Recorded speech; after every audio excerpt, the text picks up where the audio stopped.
Harsh winds on Tuesday left downed trees and debris flying everywhere. In San Francisco, the fire department caught on camera glass windows falling from a high-rise building. 2 windows were damaged. One is completely broken, and another is cracked. Authorities called for shelter-in-place and evacuation orders. We currently have members of the Department of Building Inspection and 555 California building engineers evaluating this incident.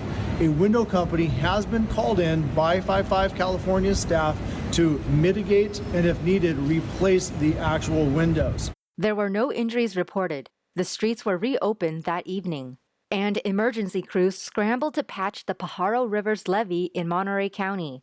Drone video showed construction vehicles dumping rocks along the levee to be picked up and dropped in the water to stem the flow from the Pajaro River. Officials said about 21,000 people in the flood zone remained under evacuation orders or warnings.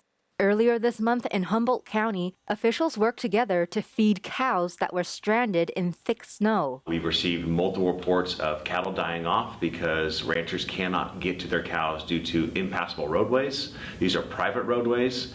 That's through snow and down trees. And so they want to know what can be done. One of the ranchers that's been around for a while said that, in the 80s, when the snow was so prevalent and they couldn't get to the ranches, they called upon CAL FIRE and the Coast Guard to help deliver hay out in those communities.